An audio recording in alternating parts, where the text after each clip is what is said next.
Hello, good morning everybody. See, in our previous class, we discussed Rule 3 Sub-Rule 1, where valuation of a rent-free accommodation provided by the employer to his employee is valued. In this class, let us solve some problems to understand how actually the valuation is made under Rule 3 Sub-Rule 1. Now we go through problem number 1 that I have given to you. Open the problem sheets. First I read the problem, then I try to solve the problem. The problem is, number 1, you please open the problem sheets. Go through the problem. See, Mr. Vijay is working as a sales manager in a private company in a town. He has submitted the following details of his income for the previous year 2019-20. Now the details are, say, basic salary rupees 50,000 per month. Basic salary rupees 50,000 per month.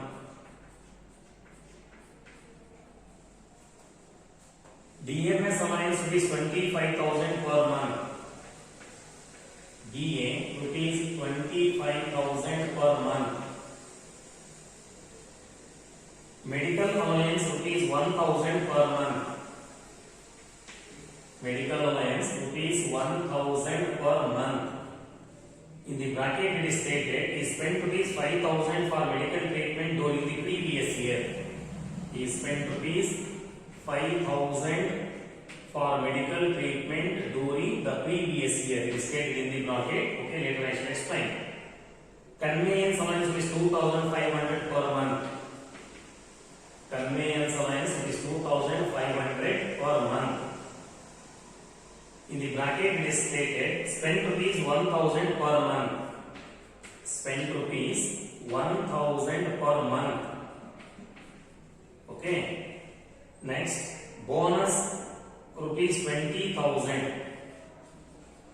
Bonus rupees 20,000. Then commission rupees 10,000.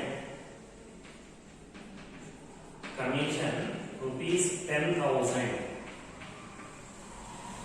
Electricity and water facility provided by the company, for which the company has spent rupees 15,000 during the previous year. So electricity and water facility you can call it, at the rate of rupees 15,000, means the employer spent rupees 15,000 on these amenities. He has been provided a rent-free furnished house owned by the company. The cost of the furniture being rupees 5 lakh. Cost of furniture rupees 5 lakh. Cost of furniture rupees 5 lakh. Then determine the value of the rent-free house, assuming that population of the town does not exceed 10 lakh. First case, population of the town. There are three situations. Population of the town does not exceed 10 lakh. It is less than 10 lakh. Does not exceed 10 lakh. Then population of the town exceeds 10 lakh but does not exceed 25 lakh. Population of the town exceeds 10 lakh but does not exceed 25 lakh. Then population of the town exceeds 25 lakh. These are the three situations under which we have to make the valuation of the rent-free furnished house provided to the employer. So these are the details given in the problem. ನೋಡಿ, ಯಾರೋ ವಿಜಯ್ ಅಂತಕ್ಕಂಥವ್ರು ಒಂದು town ನಲ್ಲಿ ಒಂದು private company ಕೆಲಸ ಮಾಡ್ತಿದ್ದಾರೆ. ಅವರಿಗೆ ಇಷ್ಟೆಲ್ಲ salary ಅಲವೆನ್ಸ್ಗಳು ಏನೇನೋ ಬಂದಿದೆ. ಜೊತೆಗೆ ಆ ಕಂಪನಿಯವರು ಅಥವಾ ಆ ಎಂಪ್ಲಾಯರು ಅವರಿಗೆ ಆ ಟೌನ್ ನಲ್ಲಿ ಒಂದು ಮನೆ ಕೊಟ್ಟಿದ್ದಾರೆ. ಅದು ಫರ್ನಿಶ್ಡ್ ಹೌಸ್ ಇದೆ. ಈಗ ಆ ಫರ್ನಿಶ್ಡ್ ಹೌಸ್ ನ ವ್ಯಾಲ್ಯೂಯೇಷನ್ ಅನ್ನ ಮಾಡ್ಲಿಕ್ಕೆ ಕೇಳಿದ್ದಾರೆ. ಆ ಫರ್ನಿಶ್ಡ್ ಹೌಸ್ ನ ವ್ಯಾಲ್ಯೂ ಮಾಡಬೇಕಾದ್ರೆ 3 ಅಸಂಪ್ಷನ್ ಇದೆ. 3 ಅಸಂಪ್ಷನ್ಸ್ ಕೊಟ್ಟಿದ್ದಾರೆ. ಆ 3 ಅಸಂಪ್ಷನ್ಸ್ ಏನು ಅಂದ್ರೆ, ಮೊದಲನೇದು, ಆ ಟೌನಿನ ಪಾಪ್ಯುಲೇಷನ್ 10 ಲಕ್ಷಕ್ಕಿಂತ ಜಾಸ್ತಿ ಇಲ್ಲ. 10 ಲಕ್ಷಕ್ಕಿಂತ ಕಡಿಮೆ ಇದೆ ಅಂತ. ಅದು 10 ಲಕ್ಷ ಇರಬಹುದು, 10 ಲಕ್ಷಕ್ಕಿಂತ ಜಾಸ್ತಿ ಇಲ್ಲ.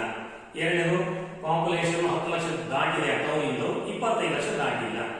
ಕೊನೆಯದು, ಆ ಟೌನಿನ ಪಾಪ್ಯುಲೇಷನ್ 25 ಲಕ್ಷ ಮೀರಿದೆ.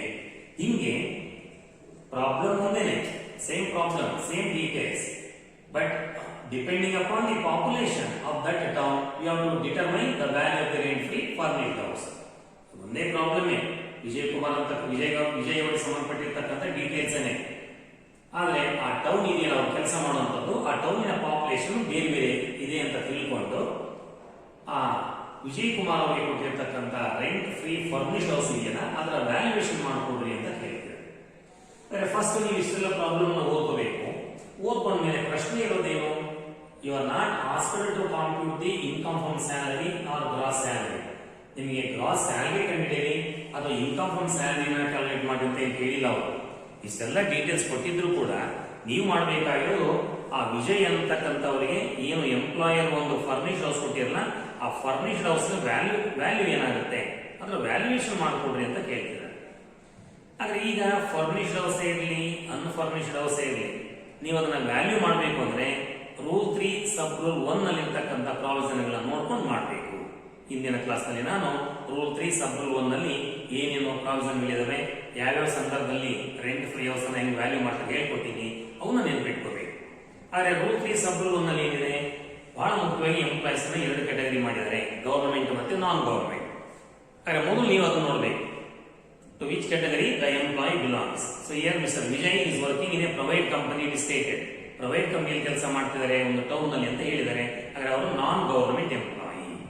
ಅದು ಗೊತ್ತಾದ್ಮೇಲೆ ನಾನ್ ಗವರ್ನಮೆಂಟ್ ಎಂಪ್ಲಾಯೀಸ್ಗೆ ರೆಂಟ್ ಫ್ರೀ ಫರ್ನಿಶ್ಡ್ ಹೌಸ್ ಇರಲಿ ಅನ್ಫರ್ನಿಶ್ಡ್ ಹೌಸ್ ಇರಲಿ ಅದನ್ನು ವ್ಯಾಲ್ಯೂ ಮಾಡೋದಕ್ಕೆ ರೂಲ್ 3 ಸಬ್ ರೂಲ್ 1 ನಲ್ಲಿ ಏನು ಪ್ರಾವಿಷನ್ಸ್ ಇದೆ, ಮತ್ತೆ ಅಲ್ಲಿ 2 ಸಿಚುವೇಶನ್ಸ್ ಇದೆ. ಒಂದು, if the house is owned by the employer, valuation should be made depending upon the population of the town or the place where the house is situated. ಅಲ್ಲಿ ಮೊದಲನೇ ಸಂದರ್ಭ ಏನು ಅಂತ ಹೇಳಿದ್ರೆ, ಮನೆ ಎಂಪ್ಲಾಯರ್ ಆಗಿದ್ರೆ ಆಗ ಆ ಪ್ಲೇಸ್ ಇದೆಯಲ್ಲ, ಮನೆ ಇರುವಂತ ಪ್ಲೇಸ್ ಅಥವಾ ಟೌನ್ ಇದೆಯಲ್ಲ, ಆ ಟೌನ್ ಅಥವಾ ಪ್ಲೇಸಿನ ಪಾಪ್ಯುಲೇಷನ್ ಆಧಾರದ ಮೇಲೆ ವ್ಯಾಲ್ಯೂಯೇಷನ್ ಮಾಡ್ತೀವಿ. ಅದು ಒಂದು ಸಿಚುವೇಶನ್ ಅಲ್ಲಿ. ಎರಡನೇದು, ಮನೆ ಎಂಪ್ಲಾಯರ್ ಅಲ್ಲ ಅನ್ನೋದಾದ್ರೆ, if the house does not belong to the employer, if it is rented house, then without any reference to the population of the town, we have to make the valuation. ಒಬ್ಬ private ಎಂಪ್ಲಾಯಿಗೆ employer rent free house ಅನ್ನ provide ಮಾಡಿದಾಗ ಅಲ್ಲಿ 2 situation ಇದೆ. ಒಂದು, ಆ ಮನೆ employer ಆಗಿದ್ರೆ ಆ ಟೌನ್ ಅಥವಾ ಪ್ಲೇಸಿನ ಪಾಪ್ಯುಲೇಷನ್ ಆಧಾರದ ಮೇಲೆ ವ್ಯಾಲ್ಯೂ ಮಾಡ್ತೀವಿ. ಆ ಮನೆ ಎಂಪ್ಲಾಯರ್ ಅಲ್ಲ, ಅವರೇ ಬಾಡಿಗೆ ತಗೊಂಡಿದ್ದಾರೆ, ಅದನ್ನ ಎಂಪ್ಲಾಯಿ ರೆಂಟ್ ಫ್ರೀ ಅಂತ ಕೊಟ್ಟಿದ್ದಾರೆ ಅನ್ನೋದಾದ್ರೆ ಪಾಪ್ಯುಲೇಷನ್ ನೋಡಿದಾಗ ವ್ಯಾಲ್ಯೂ ಮಾಡಬೇಕು. ಈ 2 ಸಿಚುವೇಶನ್ಗಳು ರೂಲ್ 3 1 ನಲ್ಲಿ ರೂಲ್ 3 ಸಬ್ ರೂಲ್ 1 ನಲ್ಲಿ ನಾನು ಹಿಂದಿನ ಕ್ಲಾಸ್ ಹೇಳ್ಕೊಡ್ತೀನಿ. ಇಲ್ಲಿ house is owned by the employer ಅಂತ ಕ್ಲಿಯರ್ ನೋಡಿ. ವಿಜಯ್ ಅಂತಕ್ಕಂಥವ್ರು ಇಷ್ಟೆಲ್ಲ ಸ್ಯಾಲರಿ ಅಲವೆನ್ಸಸ್ ಬರ್ತಾ ಇದೆ, ಮತ್ತೆ ಅವರಿಗೆ ಪರ್ಪೋಸಿಟ್ ಕೊಟ್ಟಿದಾರಲ್ಲ, ಈ ಕೊಟ್ಟಿರ್ತಕ್ಕಂಥ ಮುಖ್ಯವಾದ ಪರ್ಪೋಸಿಟ್ ರೆಂಟ್ ಫ್ರೀ ಹೌಸ್ ಇದೆಯಲ್ಲ, ಈ ರೆಂಟ್ ಫ್ರೀ ಹೌಸ್ ಎಂಪ್ಲಾಯರ್.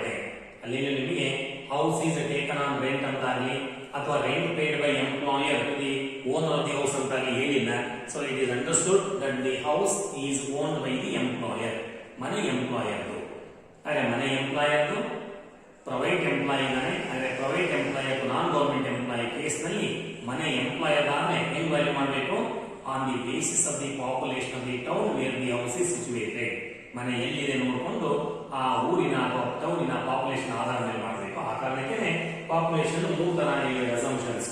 ಒಂದು, ಪಾಪ್ಯುಲೇಷನ್ 10 ಲಕ್ಷದಿಂದ ಕಡಿಮೆ ಏನಾಗುತ್ತೆ, ಪಾಪ್ಯುಲೇಷನ್ 10 ಲಕ್ಷ ದಾಟಿ 25 ಲಕ್ಷ ದಾಟಿ ಏನಾಗುತ್ತೆ, ಪಾಪ್ಯುಲೇಷನ್ 25 ಲಕ್ಷ ದಾಟಿ ಏನಾಗುತ್ತೆ, ಆ ಮನೆಯ ಬೆಲೆ ಅದನ್ನು ಕಂಡುಹಿಡಿಯಿರಿ. ಆಯ್ತು, ಈಗ ನೀವು ಪಾಪ್ಯುಲೇಷನ್ ಆಧಾರದ ಮೇಲೆ ವ್ಯಾಲ್ಯೂ ಮಾಡಬೇಕಲ್ವಾ. ಬಹಳ ಮುಖ್ಯವಾಗಿ ನೀವು ರೂಲ್ ಅನ್ನ ರೀಕಾಲ್ ಮಾಡ್ಕೋಬೇಕು, ನೆನಪು ಮಾಡ್ಕೋಬೇಕು. ಏನಿದೆ ರೂಲ್ ಅಲ್ಲಿ, ಏನಿದೆ ರೂಲು, ಎಂಪ್ಲಾಯಿಗೆ ಕೊಟ್ಟಿರ್ತಕ್ಕಂಥ ರೆಂಟ್ ಫ್ರೀ ಹೌಸ್ ಅನ್ಫರ್ನಿಶ್ಡ್ ಆಗಿದ್ದು ಅದು ಎಂಪ್ಲಾಯರ್ ಹೌಸ್ ಆಗಿದ್ರೆ, ಓನ್ಡ್ ಬೈ ಎಂಪ್ಲಾಯರ್ ಆಗಿದ್ರೆ, ಮತ್ತು ಆ ಪ್ಲೇಸಿನ ಪಾಪ್ಯುಲೇಷನ್ 25 ಲಕ್ಷ ದಾಟಿದ್ರೆ ಸಂಬಳದಲ್ಲಿ 15% ಏನ್ ಬರುತ್ತೆ ಅದು ಅನ್ಫರ್ನಿಶ್ಡ್ ಹೌಸ್ನ ಬೆಲೆ. ಒಂದು ವೇಳೆ ಆ ಟೌನ್ ಅಥವಾ ಪ್ಲೇಸಿನ ಪಾಪ್ಯುಲೇಷನ್ 10 ಲಕ್ಷ ದಾಟಿದೆ ಆದ್ರೆ 25 ಲಕ್ಷ ದಾಟಿಲ್ಲ ಅನ್ನೋದಾದ್ರೆ ರೆಂಟ್ ಫ್ರೀ ಅನ್ಫರ್ನಿಶ್ಡ್ ಹೌಸ್ನ ಬೆಲೆ ಸಂಬಳದಲ್ಲಿ 10% ಅಂತ ಇದೆ. ಪಾಪ್ಯುಲೇಷನ್ ಆಫ್ ದಿ ಟೌನ್ ಅಥವಾ ಪ್ಲೇಸ್ 10 ಲಕ್ಷಕ್ಕಿಂತ ಜಾಸ್ತಿ ಇಲ್ಲ ಅನ್ನೋದಾದ್ರೆ ಸಂಬಳದಲ್ಲಿ 7.5% ತಗೊಂಡ್ರಿ, ಅದು ಆ ರೆಂಟ್ ಫ್ರೀ ಅನ್ಫರ್ನಿಶ್ಡ್ ಹೌಸಿನ ಬೆಲೆ ಆಗುತ್ತೆ ಅಂತ ಇದೆ. ಸಂಬಳದಲ್ಲಿ ಶೇಕಡ 15, ಸಂಬಳದಲ್ಲಿ ಶೇಕಡ 10, ಸಂಬಳದಲ್ಲಿ ಶೇಕಡ 7.5 ಅಂತ ನೀವು ಮಾಡ್ಕೋಬೇಕು ಅನ್ನೋದಾದ್ರೆ first of all we have to decide or first of all you have to calculate what is salary for the purpose of valuation of the rent free house. ನೀವು ಸಂಬಳದ ಆಧಾರದ ಮೇಲೆ ಮಾಡಬೇಕಾಗುತ್ತೆ. ಪರ್ಸೆಂಟೇಜ್ ತಗೋಬೇಕಲ್ಲ, 15 ಅಥವಾ 10 ಅಥವಾ 7.5% ಸ್ಯಾಲರಿ. ಸ್ಯಾಲರಿ ಅಂದ್ರೆ ಏನು ಮೊದಲು ಅದನ್ನು ಡಿಸೈಡ್ ಮಾಡಬೇಕು. Then how this problem can be solve. ಈ ಪ್ರಾಬ್ಲಮ್ ಏನು ಮಾಡಬಹುದು ನೋಡಿ. ಯಾವುದೇ ಪ್ರಾಬ್ಲಮ್ ಅಲ್ಲಿ ನಿಮಗೆ ರೆಂಟ್ ಫ್ರೀ ಹೌಸ್ ಅನ್ನ ವ್ಯಾಲ್ಯೂ ಮಾಡುವಂತಹ ಸಿಚುವೇಶನ್ ಬಂದ್ರೆ ಫಸ್ಟ್ ನೀವು ಪ್ರಾಬ್ಲಮ್ ಅನ್ನ ನೀಟಾಗಿ ರೀಡ್ ಮಾಡಿ ಓದ್ಕೊಂಡು ಸ್ಯಾಲರಿ ಅಂದ್ರೆ ಏನು, ಆ ಹೌಸ್ ಅನ್ನ ವ್ಯಾಲ್ಯೂ ಮಾಡೋದಕ್ಕೆ ಮೊದಲು ಅದನ್ನ ಡಿಫೈನ್ ಮಾಡ್ಕೊಳ್ಳಿ. ನೋಟ್ಸ್ ಎಲ್ಲ ಮಾಡ್ಕೊಳ್ಳಿ ಅಥವಾ ಆನ್ಸರ್ ಶೀಟ್ ನಲ್ಲಿ ನೀವು ನೇರವಾಗಿ as A part of answer ಕೂಡ ಅದೊಂದು ಕಡೆ ಬರೀಬಹುದು. ಬೆಟರ್ ಬೇಕಾದ್ರೆ ನೋಟ್ ನಲ್ಲಿ ಬರ್ಕೊಂಡಿರಿ, ನೀವು ಬೇಕಾದ್ರೂ ಮಾಡ್ಕೊಳ್ರಿ. ಫಸ್ಟ್ ಯಾವ ಡಿಫೈನ್ ವಾಟ್ ಈಸ್ ಸ್ಯಾಲರಿ ಅಂದ್ರೆ ಸೊಲ್ಯೂಷನ್ ಮಾಡೋದಾದ್ರೆ ಈ ತರ ಬರೀಬಹುದು. ಏನು valuation of rent free furnished house. ಈಗ ನಮ್ಮ ವಿಜಯ್ ಅವರಿಗೆ ಕೊಟ್ಟಿರ್ತಕ್ಕಂಥ ಹೌಸ್ ಎಂತದ್ದು ಫರ್ನಿಶ್. ಹಾಗಾಗಿ ನೀವು ಸೊಲ್ಯೂಷನ್ ನಲ್ಲಿ valuation of rent free furnished house ಅಂತ ಬರ್ಕೊಳ್ಳಿ. Valuation of rent free furnished house. Valuation of rent free furnished house. Furnished house. Rule 3, sub rule 1. Valuation of rent free furnished house. So rent free furnished house ಅನ್ನು value ಮಾಡ್ತಾ ಇದ್ದೀವಿ. ಆದರೆ rent free furnished house ನ valuation ಮಾಡಬೇಕು ಅಂದ್ರೆ first rent free unfurnished house ನ valuation ಕಂಡುಹಿಡಿಯಬೇಕು. ಆದರೆ rent free unfurnished ನ ವ್ಯಾಲ್ಯೂಯೇಷನ್ ಮಾಡಬೇಕು ಅನ್ನೋದಾದ್ರೆ ಮೊದಲು ಏನು ಬೇಕು, ನಮಗೆ ಸ್ಯಾಲರಿ ಬೇಕು. ಸ್ಯಾಲರಿ ಡಿಫೈನ್ ಮಾಡಿ. Salary for the purpose of valuation ಅಥವಾ ಸ್ಯಾಲರಿ ಫಾರ್ ದಿಸ್ ಪರ್ಪೋಸ್ ಅಂತ ಸಿಂಪಲ್ ಬರ್ಕೊಳ್ಳಿ. Salary for this purpose. Salary for this purpose means salary for the purpose of valuation of rent free furnished house. Salary for this purpose. ಏನ್ salary ಅಂದ್ರೆ ನಾನು last class ಹೇಳ್ಕೊಡ್ತೀನಿ. Salary ಅಂದ್ರೆ valuation ಮಾಡಬೇಕು ಅನ್ನೋದಾದ್ರೆ salary ಅಂದ್ರೆ ಏನು, ಬೇಸಿಕ್ ಸ್ಯಾಲರಿ ತಗೋಬೇಕು ಪ್ಲಸ್ ಆಲ್ ಟ್ಯಾಕ್ಸಬಲ್ ಅಲೋಯನ್ಸಸ್. ಎಲ್ಲಾ ಟ್ಯಾಕ್ಸಬಲ್ ಅಲೋಯನ್ಸಸ್ ಸೇರಿಸಬೇಕು.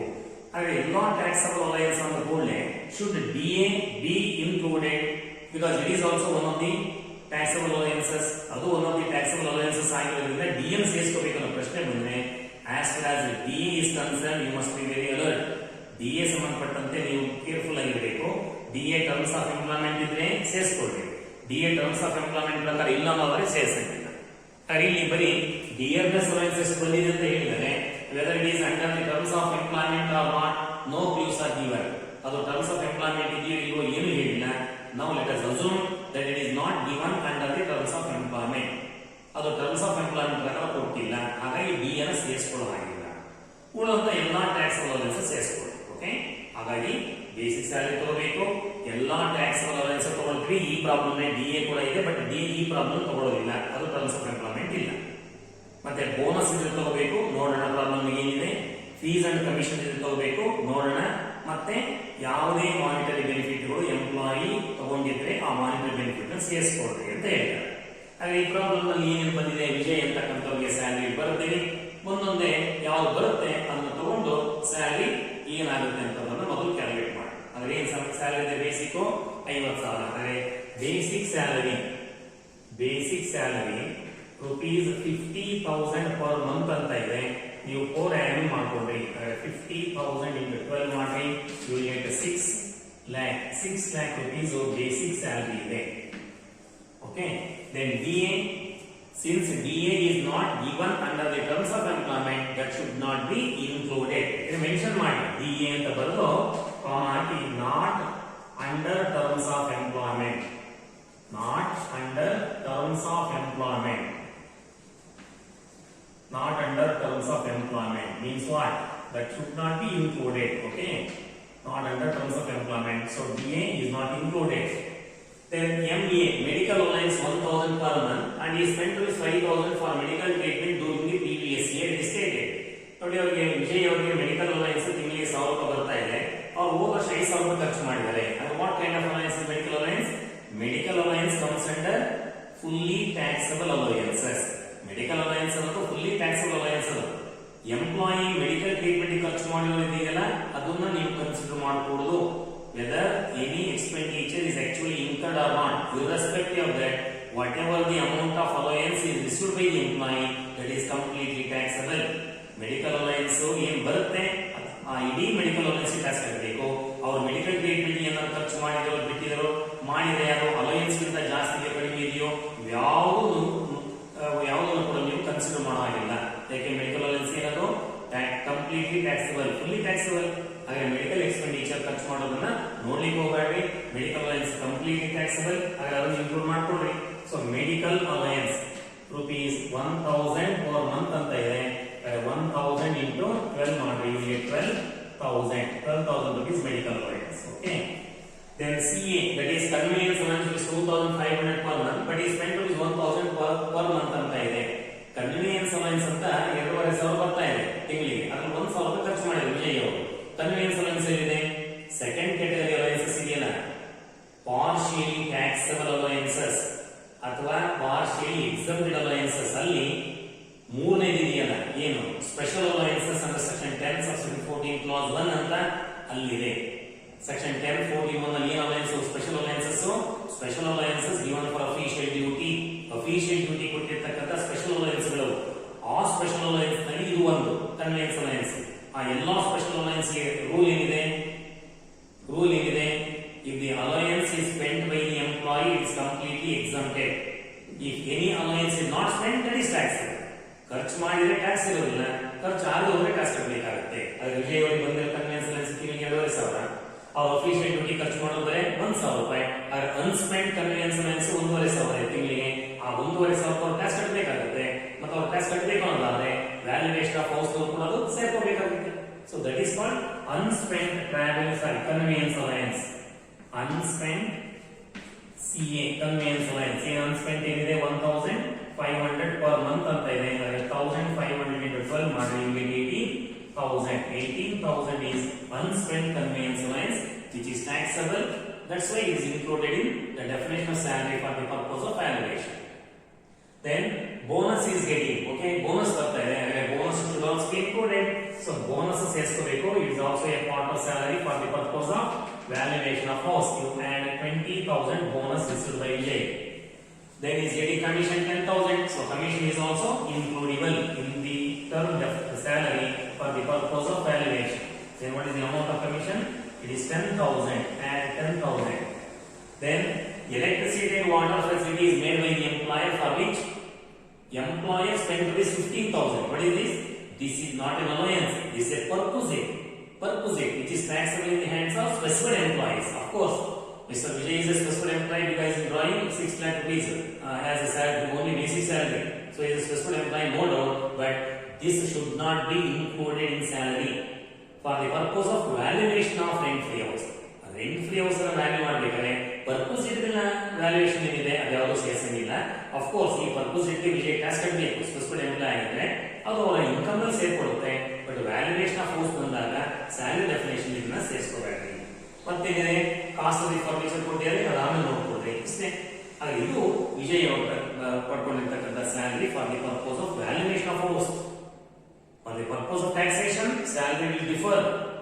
ಟ್ಯಾಕ್ಸೇಷನ್ ಅವ್ರಿಗೆ ಎಷ್ಟು ಸಂಬಳಕ್ಕೆ ಟ್ಯಾಕ್ಸ್ ಹಾಕಬೇಕು ಅನ್ನೋದಕ್ಕೆ ಸಂಬಳ ಬೇರೆ, ಇದು ಆ ಮನೆ ವ್ಯಾಲ್ಯೂಯೇಷನ್ ಮಾಡೋದಕ್ಕೆ ಮಾತ್ರ ಸಂಬಳ. ಅಂದ್ರೆ ಇದು ಟೋಟಲ್ ಮಾಡ್ಕೊಳ್ಳಿ, ಇಷ್ಟು salary for the purpose of valuation ಇದೆ. 12, 18, 30, 30, 50, 60, 6,60,000. 6,60,000 is the salary for the purpose of valuation of rent-free house. ನೋಡಿ, ವಿಜಯ್ ಅವರಿಗೆ ಏನು ಮನೆ ಕೊಟ್ಟಿರಲ್ಲ ಕಂಪನಿಯವರು, ಆ ಮನೆಯನ್ನು ವ್ಯಾಲ್ಯೂ ಮಾಡೋದಕ್ಕೆ ಮೂಲಭೂತವಾಗಿ ಸ್ಯಾಲರಿ ಬೇಕಾಗಿತ್ತು. ಇದು ಸ್ಯಾಲರಿ 6,60,000 ರೂಪಾಯಿ ಸಂಬಳ ಇದೆ ವಿಜಯ್ ಅವರಿಗೆ ಅಂತ ತಿಳ್ಕೊಂಡು ನೀವು ಆ ಮನೆಯ ವ್ಯಾಲ್ಯೂಯೇಷನ್ ಮಾಡಬಹುದು. ಹಾಗೆ ಸ್ಯಾಲರಿ ಡಿಫೈನ್ ಮಾಡಿದ್ವಿ. ಈಗ ವ್ಯಾಲ್ಯೂಯೇಷನ್ ಮಾಡಬೇಕು. ಹೆಂಗ್ ವ್ಯಾಲ್ಯೂ ಮಾಡಬೇಕು ಅಂತ ಹೇಳಿದ್ದೆ ನಾನು. ಮೊದಲು ಅನ್ಫರ್ನಿಶ್ಡ್ ಹೌಸಿನ ವ್ಯಾಲ್ಯೂಯೇಷನ್ ಮಾಡ್ಕೊಳ್ಳಿ. ಸರಿ, ಅನ್ಫರ್ನಿಶ್ಡ್ ಹೌಸಿನ ವ್ಯಾಲ್ಯೂಯೇಷನ್ ಮಾಡ್ಕೋಬೇಕು. ಬಟ್ ಪ್ರಾಬ್ಲಮ್ ಒಂದೇ ಆದ್ರೂ ಕೂಡ ದೇರ್ ಆರ್ 3 ಸಿಚುವೇಶನ್ಸ್. 3 ಸಿಚುವೇಶನ್ ಅನ್ನು ಕೊಟ್ಟಿದ್ದಾರೆ. ಈಗ ಏನು 3 situation? Population the town does not exceed 10 lakh. ಆ ಟೌನಿನ ಪಾಪ್ಯುಲೇಷನ್ 10 ಲಕ್ಷ ದಾಟಿಲ್ಲ. ಆದರೆ ಟೌನಿನ ಪಾಪ್ಯುಲೇಷನ್ 10 ಲಕ್ಷ ದಾಟದೆ ಹೋದ್ರೆ ಅನ್ಫರ್ನಿಶ್ಡ್ ಹೌಸಿನ ಬೆಲೆ ಎಷ್ಟಪ್ಪ? ಸ್ಯಾಲರಿ 7.5%. 7.5% ತಗೊಳ್ಳೋದು. ಅದನ್ನ ನೆಕ್ಸ್ಟ್ ಬರ್ಕೊಳ್ಳಿ. ಏನು ಆಕ್ಚುಲ್ ವ್ಯಾಲ್ಯೂಷನ್ ಮಾಡಬೇಕಾ? ಈಗ ಮೊದಲು ಆ ಸಿಚುವೇಶನ್ ಬರ್ಕೊಳ್ಳಿ. ಸಿಚುವೇಶನ್ ಅಂದ್ರೆ ಸಿಚುವೇಶನ್ ಏನು? Population does not exceed 10 lakh. Population does not exceed 10 lakh. The population of the town where the house is situated as the better. Population does not exceed 10 lakh ಅಂತ ಬರಬೇಡಿ ಸಾಕು. Population does not exceed 10 lakh. Population 10 lakh ದಾಟಿಲ್ಲ ಅನ್ನೋದು ಏನಾಗುತ್ತೆ? ಅಲ್ಲಿ ಏನ್ ಮಾಡಬೇಕು? Value of rent free unfurnished house first. Value of rent free unfurnished house. Value of rent free unfurnished house ಅಂದ್ರೆ rent free unfurnished house ನ ಬೆಲೆ ಏನಾಗುತ್ತಪ್ಪ? 7.5% ಆಫ್ ಸ್ಯಾಲರಿ. 7.5% ಆಫ್ ಸ್ಯಾಲರಿ ಅಂತ ಬರೆದು what is salary? It is 6,60,000 into 7.5 divided by 100 is equal to what? ನೋಡಿ 6,60,000 ರೂಪಾಯಿ. ಅದಕ್ಕೆ 7.5% ಮಾಡ್ಕೊಳ್ಳಿ. 6,60,000ಕ್ಕೆ 7.5% ತಗೋಬೇಕಾ? ನೋಡಿ 6,60,000 ಇದೆ. ಇದಕ್ಕೆ 7.5% ಮಾಡ್ಕೋಬೇಕು ಅಂದ್ರೆ ನಾನು ಹಿಂದಿನ ಕ್ಲಾಸ್ 2 ಡಿಜಿಟ್ಸ್ ತೆಗೆದ್ಬಿಡ್ರಿ. 2 ಡಿಜಿಟ್ಸ್ ತೆಗೆದ್ರೆ ಏನಾಗುತ್ತೆ? ಇದು 1% ಆಗುತ್ತೆ. 7 ಮಲ್ಟಿಪ್ಲೈ ಮಾಡಿದ್ರೆ 7% ಆಗುತ್ತೆ. ಏನಾಗುತ್ತೆ? 7 0 0 ಅಲ್ವಾ? 7 0 0 7 ಆರ್ಲೆ 42 4 7 ಆರ್ಲೆ 42 4 46 46,200. 46,200 ಅನ್ನೋದೇನು? 7%. ನಮಗೆ ಬೇಕು ಮತ್ತೆ 5%, 0.5 ಬೇಕು, ಅರ್ಧ ಬೇಕು. ಅಂದರೆ 6,600 ಅಂತಕ್ಕಂಥದ್ದು 1%. ಅರ್ಧ ಪರ್ಸೆಂಟ್ ಅಂದ್ರೆ 3,300. 3,300 ಆಡ್ ಮಾಡ್ಕೊಳ್ಳಿ. ಟೋಟಲ್ ಏನಾಗುತ್ತೆ? ಇಲ್ಲಿ 49,500. So 49,500 is 7.5% of 6,60,000. 49,500 ಇದೆಯಲ್ಲ, that is the value of rent free unfurnished house. Value of rent free unfurnished house 49,500 ಆಗುತ್ತೆ. ಬಟ್ ವಿಜಯ್ ಕೊಟ್ಟಿರ್ತಕ್ಕಂಥದ್ದು ಫರ್ನಿಶ್ಡ್ ಹೌಸ್, ಅನ್ಫರ್ನಿಶ್ಡ್. ಫರ್ನಿಶ್ಡ್ ನಾವು ಮಾಡೋದು ಅನ್ಫರ್ನಿಶ್ಡ್ ಹೌಸ್. ಅಂದ್ರೆ ಫರ್ನಿಶ್ಡ್ ಹೌಸ್ ಬೆಲೆ ಬೇಕು ಅಂದ್ರೆ ಕಾಸ್ಟ್ ಆಫ್ ದಿ ಫರ್ನಿಚರ್ ಇದ್ರೆ, ಅಂದ್ರೆ ಎಂಪ್ಲಾಯರ್ ಫರ್ನಿಚರ್ ಅಂದ್ರೆ 10% ಸೇರಿಸಿ ಕಾಸ್ಟ್ ನಲ್ಲಿ ಫರ್ನಿಚರ್ ಹೈರ್ ಮಾಡಿದ್ರೆ ಇಲ್ಲಿ ಹೈರ್ ಚಾರ್ಜ್ ಸೇರಿಸಿ. ಪ್ರಾಬ್ಲಮ್ ಏನಿದೆ? Furniture provided in the house is 5 lakh. 5 ಲಕ್ಷ ರೂಪಾಯಿ ಬೆಲೆ ಮಾಡತಕ್ಕಂಥ ಫರ್ನಿಚರ್ ಅಲ್ಲಿ ಇದೆ. It is understood that the furniture belongs to employer. Employer furniture ಇದೆ, ಮತ್ತೆ ಕಾಸ್ಟ್ ಕೊಟ್ಟಿದ್ದಾರೆ. ಅದರ ಕಾಸ್ಟ್ ನಲ್ಲಿ 5% ಸೇರಿಸಿ ಅದು ಫರ್ನಿಶ್ಡ್ ಹೌಸ್ ನ ಬೆಲೆ ಆಗುತ್ತೆ. So add 10% of cost of furniture. 10% of cost of furniture. Okay, colon. What is cost of the furniture? 5 lakh into 10 by 100 is equal to what? 50,000. Add 50,000 to 49,500. You will get 99,500 rupees. So this 99,500 is what? Value of rent-free furnished house. Value of rent-free furnished house. Value of rent-free furnished house. ನೋಡಿ ಮೇಲ್ಗಡೆ ಅನ್ಫರ್ನಿಶ್ಡ್ house ಇದು. Unfurnished house ನ ಬೆಲೆ 49,500, furnished house ನ ಬೆಲೆ 99,500. ಈ ತರ valuation ಮಾಡ್ಕೊಬೇಕು. ಈಗ ಪಾಪ್ಯುಲೇಷನ್ ಫಸ್ಟ್ ಕೇಸ್ ಏನು? Does not exceed 10 lakh. 10 ಲಕ್ಷಕ್ಕಿಂತ ಜಾಸ್ತಿ ಇಲ್ಲ. ಹಾಗಾದ್ರೆ 7.5% ತಗೊಳ್ಳಿ ಸಂಬಳದಲ್ಲಿ. ಅದು ಅನ್ಫರ್ನಿಶ್ಡ್. ಫರ್ನಿಶ್ಡ್ ಹೌಸ್ ನ ಬೆಲೆ ಬೇಕು ಅಂದ್ರೆ ಕಾಸ್ಟ್ ಆಫ್ ದಿ ಫರ್ನಿಚರ್ ಕೊಟ್ಟಿದ್ದಾರೆ, 10% ಆಡ್ ಮಾಡ್ಕೊಳ್ರಿ. ಫರ್ನಿಚರ್ 5 ಲಕ್ಷಕ್ಕೆ 10% 50,000. Total 99,500 is the value of rent-free furnished house where the population of the town does not exceed 10 lakh. Now that is the first situation. The same problem, second situation. Okay, what is the second situation? Population exceeds 10 lakh. Exceeds 10 lakh, but does not exceed 25 lakh. Population 10 lakh ದಾಟಿದೆ, but 25 lakh ದಾಟಿಲ್ಲ. ಆದರೆ population 10 lakh ದಾಟಿ 25 ಲಕ್ಷ ದಾಟದೆ ಹೋದ್ರೆ ಏನು? ಅನ್ಫರ್ನಿಶ್ಡ್ house ಬೆಲೆ ಏನಾಗುತ್ತೆ? 10% salary. ಅಲ್ಲಿ ಮೇಲ್ಗಡೆ ಮಾಡಿರಲ್ಲ, ಈ ತರ ಬರ್ಕೊಳ್ಳಿ. ಏನಾಯ್ತಾ? ಬಿ ಏನಂತ ಬರೀಬೇಕು? Population exceeds 10 lakh. Population exceeds 10 lakh. ಬಂದ್ರೆ population exceeds 10 lakh but does not exceed 25 lakh. Situation B, population exceeds 10 lakh but does not exceed 25 lakh.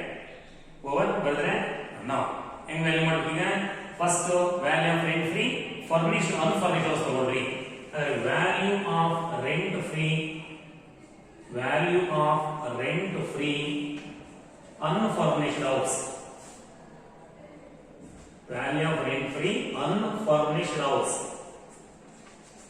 Value of rent free unfurnished house ಏನಾಗುತ್ತೆ 10% ಆಗುತ್ತಾನೆ. ಅಂದರೆ salary ಏನಿದೆ rupees 10% of salary ಅಲ್ವಾ, ಅದರಿಂದ ಈ ತರ ಬರಬೇಡಿ. House rupees 6,60,000 is the salary ಅಲ್ವಾ, 6,60,000 salary ಇದೆ into 10 by 100, 10% is equal to what? 66,000. 66,000 is the value of rent free unfurnished house where the population exceeds 10 lakh but does not exceed 25 lakh. This is value of the rent free unfurnished house. Agri furnished house in value ಬೇಕು ಅಂದ್ರೆ same as in the case of first situation ಏನು 10% the cost of the furniture add ಮಾಡಿ. So add 10% of cost of furniture, 10% of cost of furniture ಅಂತ ಬರಲಿ.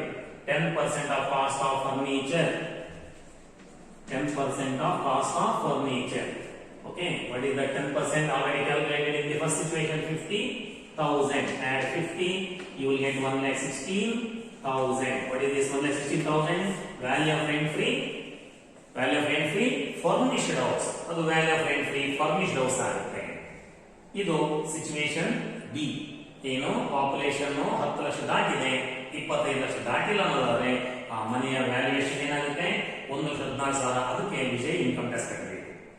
ಒಂದ್ ವೇಳೆ ಆ ಊರಿನ ಪಾಪ್ಯುಲೇಷನ್ 10 ಲಕ್ಷ ದಾಟಿಲ್ಲ ಅನ್ನೋದಾದ್ರೆ ಬರೀ 99,500 ವ್ಯಾಲ್ಯೂಯೇಷನ್ ಆಗುತ್ತೆ, ಅದಕ್ಕೆ ಟ್ಯಾಕ್ಸ್ ಕಟ್ಟಬೇಕಾಗುತ್ತೆ. ಮೂರನೇ ಸಿಚುವೇಶನ್ ಏನು, population of the town exceeds 25 lakh. ಆ ಊರಿನ ಪಾಪ್ಯುಲೇಷನ್ 25 ಲಕ್ಷ ದಾಟಿದೆ ಏನಾಗುತ್ತೆ, ಇಲ್ಲಿ ವ್ಯಾಲ್ಯೂಯೇಷನ್ ಮಾಡ್ತೀನಿ ನೋಡಿ, ಸಿ ಅಂತ ತಗೊಂಡ್ರೆ ಸಿ ಹಾಗೆ ಬರೀಬೇಕು. ಏನು, where the population of the town exceeds 25 lakh ಅಂತ ಬರೀಬೇಕು. ವೇರ್ ಬರದೆ where the population of the town exceeds 25 lakh. Population of the town exceeds 25 lakh. Same ಹಿಂಗೆ ಮೊದಲು ಅನ್ಫರ್ನಿಶ್ಡ್ ಹೌಸ್ ನ ವ್ಯಾಲ್ಯೂಯೇಷನ್ ಮಾಡ್ಕೊಂಡ್ರಿ. Sir value of rent free unfurnished house. Value of rent free unfurnished house. Unfurnished house ಏನ್ valuation ಬರುತ್ತಲ್ಲಿ, population 25 lakh ದಾಟಿದೆ. Unfurnished house ನ value ಏನು, ಸ್ಯಾಲರಿಯಲ್ಲಿ 15%. Salary ಏನು 6,60,000. So 6,60,000 into 15 by 100. ಏನಾಗುತ್ತೆ 15% ಅಂದ್ರೆ 10% ಅಂದ್ರೆ ಬರ್ತೀವಿ ನೋಡಿ, 10% ಅದು 66,000. ಇನ್ನೆಷ್ಟು ಬೇಕು, ಇನ್ನು 5 ಬೇಕು. ಆಗ 66ರಲ್ಲಿ ಅದು 10% ಆದ್ರೆ 5% ಏನು 33, 66, 33 ಏನು 99,000.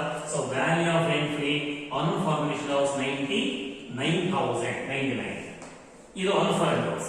ಫರ್ನಿಶ್ಡ್ ಹೌಸ್ ವ್ಯಾಲ್ಯೂ ಬೇಕು ಅಂದ್ರೆ as usual cost of the furniture 10% ಸೇರಿಸಿ add 10% of cost of furniture. 10% of cost of furniture. 10% of cost of furniture. That is, cost of furniture 5 lakh ಇದೆ. 5 lakh into 10 by 100. 10 by 100 means 50,000. 50 add ಮಾಡಿ you will get 1,49,000. What is this? 1,49,000 is the value of rent free furnished house. This is the value of rent free furnished house. Where the population of the town exceeds 25 lakh. So ಈ ತರ value ಮಾಡೋದು. ನಮ್ಮ ಹಿಂದಿನ class ನಲ್ಲಿ ನಿಮಗೆ rule 3 ಸಬ್ rule 1 ಬರ್ತಕ್ಕಂತ ಎಲ್ಲಾ ರೂಲ್ಗಳನ್ನು ನಿಯಮಗಳನ್ನ ಸ್ಪಷ್ಟವಾಗಿ ಹೇಳ್ಕೊಡ್ತೀವಿ. ನಾವು ಥಿಯರಿಟಿಕಲ್ ಬ್ಯಾಕ್ ಗ್ರೌಂಡ್ ಆಯ್ತು. ಈಗ ಒಂದು ಪ್ರಾಬ್ಲಮ್ ಇದೆ ಮತ್ತು ಅದರ ಸೊಲ್ಯೂಷನ್ ಇದೆ. ಇದು ನೋಡಿದ್ರೆ ಆ ರೂಲ್ಸ್ ಹೆಂಗೆ ಅಪ್ಲೈ ಮಾಡಬೇಕು ಅನ್ನೋದು ನಿಮಗೆ ಸ್ಪಷ್ಟವಾಗುತ್ತೆ ಅಂತ ಅನ್ಕೊಂಡಿದ್ದೀನಿ. ಫಾಲೋಡ್ ಕ್ಲಿಯರ್ ಆಗ್ತಾ ಇದೆಯಾ? ರೆಂಟ್ ಫ್ರೀ ಹೌಸ್ ಅದು ಫರ್ನಿಶ್ಡ್ ಇರಲಿ ಅನ್ಫರ್ನಿಶ್ಡ್ ಇರಲಿ ಅದನ್ನ ವ್ಯಾಲ್ಯೂ ಮಾಡ್ಬೇಕಾದ್ರೆ ನಾವು ಸ್ಯಾಲರಿ ಆಧಾರದ ಮೇಲೆ ವ್ಯಾಲ್ಯೂ ಮಾಡ್ತೀವಿ. ನಾನ್ ಗವರ್ಮೆಂಟ್ ಎಂಪ್ಲಾಯೀಸ್ಗೆ ಅದನ್ನ ನೀವು ಮೊದಲು ಸ್ಯಾಲರಿ ಡಿಫೈನ್ ಮಾಡ್ಕೋಬೇಕು. ಇಲ್ಲಿ ಮಾಡಿದ್ರಲ್ಲ valuation of rent free furnished house ಇದೆ, ಫರ್ನಿಶ್ಡ್ ಹೌಸ್ ಅಂದ್ರೆ ಅನ್ಫರ್ನಿಶ್ಡ್ ಇದೆ, ಅನ್ಫರ್ನಿಶ್ಡ್ ಹೌಸ್ ಅಂತ ಬರ್ಕೊಡ್ರಿ. ರೂಲ್ ಇದ್ರೆ ಬರೀ ರೂಲ್ 3.1 ಮೊದಲು ಸ್ಯಾಲರಿ ಡಿಫೈನ್ ಮಾಡಿ. ಸೊ ಸ್ಯಾಲರಿ ಡಿಫೈನ್ ಮಾಡಬೇಕು. ಸ್ಯಾಲರಿ ಏನು ಅಂತ ತಲೆಗೆ ಇಟ್ಕೊಂಡಿರಿ, ಪ್ರಾಬ್ಲಮ್ ರೀಡ್ ಮಾಡಿ ಮತ್ತೆ ಪ್ರಾಬ್ಲಮ್ ಇರತಕ್ಕಂತ ಎಲ್ಲೋ ಐಟಮ್ ತಗೊಂಡ್ಬಿಟ್ಟಿರಿ. ಸ್ಯಾಲರಿ ಅಂದ್ರೆ ವ್ಯಾಲ್ಯೂಯೇಷನ್ ಆಫ್ ಹೌಸ್ ಗೆ ರೂಲ್ 3 ಸಬ್ ರೂಲ್ 1 ನಲ್ಲಿ ಕೇವಲ 5 ಐಟಮ್ ಹೇಳಿದ್ದಾರೆ. ಬೇಸಿಕ್ ಸ್ಯಾಲರಿ ತಗೊಳ್ತೀವಿ, ಎಲ್ಲಾ ಟ್ಯಾಕ್ಸಬಲ್ ಅಲವೆನ್ಸಸ್ ತಗೊಳ್ತೇವೆ. ಆದ್ರೆ ಎಲ್ಲಾ ಟ್ಯಾಕ್ಸಬಲ್ ಅಂದ ತಕ್ಷಣ ಡಿಎ ಬಗ್ಗೆ ಡೌಟ್ ಶುರುವಾಗುತ್ತೆ. ಡಿಎ ಮಾತ್ರ ಟರ್ಮ್ಸ್ ಆಫ್ ಎಂಪ್ಲಾಯ್ಮೆಂಟ್ ಇದ್ರೆ ತಗೊಳ್ತೀವಿ, ಇಲ್ಲಿವರೆ ಇಲ್ಲ. ಜೊತೆಗೆ ಬೋನಸ್ ಇದ್ರೆ ತಗೊಳ್ತೀವಿ, ಫೀಸ್ ಅಂಡ್ ಕಮಿಷನ್ ಇದ್ರೆ ತಗೊಳ್ತೀವಿ, ಮತ್ತೆ ಇತರೆ ಮಾನಿಟರಿ ಬೆನಿಫಿಟ್ ಯಾವ್ದಾರು ಇದ್ರೆ ತಗೊಳ್ತೀವಿ. ನಾನ್ ಮಾನಿಟರಿ ಬೆನಿಫಿಟ್ ತಗೊಳ್ತೀವಿ. ಅಲ್ಲಿ ಒಂದು non monetary electricity and water facility ಮಾಡ್ಕೊಟ್ಟಿದ್ದಾರೆ ಎಂಪ್ಲಾಯ್, ಇದು ನಾನ್ ಮಾನಿಟರಿ ಬೆನಿಫಿಟ್ ಪರ್ಪಸ್ ಆದ್ರೆ ಅದು ತಗೊಳ್ಳೋದಿಲ್ಲ. ಓಕೆ, ಸೊ ಆತರ ಆ ಸ್ಯಾಲರಿ ಡೆಫಿನೇಷನ್ ಏನಿದೆ ಅಲ್ಲಿ ನೆನ್ಪಿಟ್ಕೊಂಡು ನೀವು ಈಸಿಯಾಗಿ ವ್ಯಾಲ್ಯೂಯೇಷನ್ ಮಾಡಬಹುದು. ಓಕೆ, ಇದೊಂದು ಪ್ರಾಬ್ಲಮ್ ನೋಡ್ಕೊಳ್ರಿ. ಉಳಿದಂತ ಪ್ರಾಬ್ಲಮ್ಗಳನ್ನ ನಾನು ನೆಕ್ಸ್ಟ್ ಕ್ಲಾಸ್ ನಲ್ಲಿ ಹೇಳ್ಕೊಡ್ತೇನೆ. Okay, thank you.